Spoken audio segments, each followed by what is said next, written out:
What's up, ladies and gentlemen?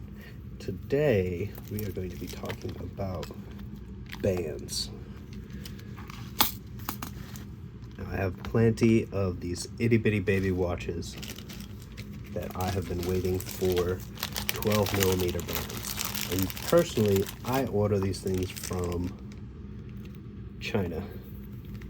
Not really much to talk about. Honestly, kind of a bad quality band. But they say they're leather and they hold up pretty well. And I mean, we're not talking about throwing these on high-end watches. We're talking about Timexes. Because as I've said before, this is kind of my bread and butter. Now, nothing quite ruins a day like going through all the work of cleaning up a nice watch and then finding out you don't have a band. So that's what I did, and I ordered them so you didn't have to. But yeah, so we're gonna get started on this guy. This is a really cool old Timex mechanical. No second sweep, so you can't necessarily see it moving, but it is, I mean, the crystal's rolling around in there, but it is really, I mean, honestly, kind of a nice piece. The way that you can tell what year it was from is right here at the bottom.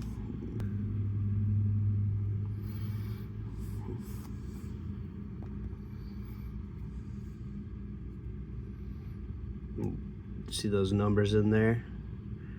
Well, I wish I could show it exactly, but the last two say 71. So we might have ourselves a 1971 watch here. Anyway, so let's get into it. So I want to put this brown band on this little old school Timex here. So first things first, I'm going to remove these spring bars because these are probably as old as the watch. And honestly, I just do whatever I have to get these things out, because sometimes they're nearly welded in there. At least that's what it feels like. All we're gonna need as far as tools go is our handy dandy spring bar tool. And personally, I'm gonna use my polishing stick as well, just because I want to get underneath here, because I believe that when you're dealing with something this small, the details really matter.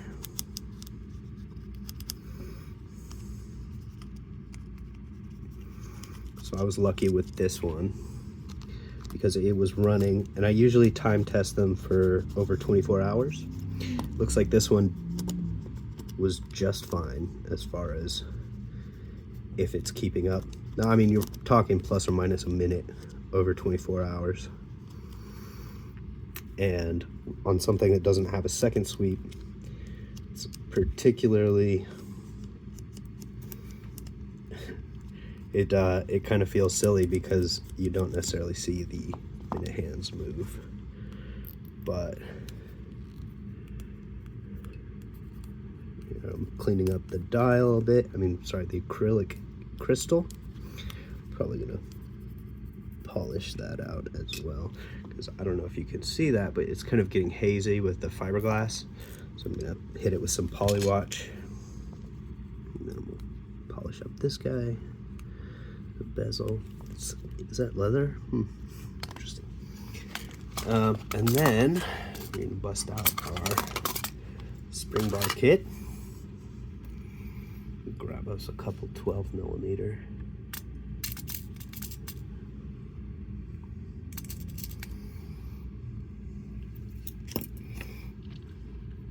So to do this, take your spring bar and thread it through this little fella. Then you find one end and I usually try to do that, and then with my spring bar tool, push it down. You can also use a knife or something similar, but typically, I mean, if I have the tools, I might as well use them. So you'll notice I put the tail end, I don't know what you call this, the whole end, the tail end, facing opposite direction from the brand. And that's because, I don't know if this is true, but I always feel like if you put it on upside down, there's just something about it that feels upside down. We're gonna do the same thing. So I mean, if you were to put the buckle end on the south side of the watch at the 6 o'clock mark, I feel like that's just wrong. It's just one of those things that I can't really quantify. I don't know what it's called, but it just feels wrong. And there we have it.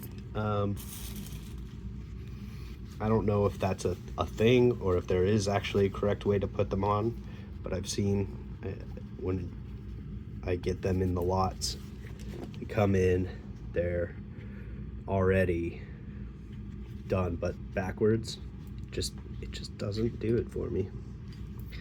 So anyway, that's how you replace a band. And I'm gonna hit this guy with some polywatch, get her polished up and ready to go.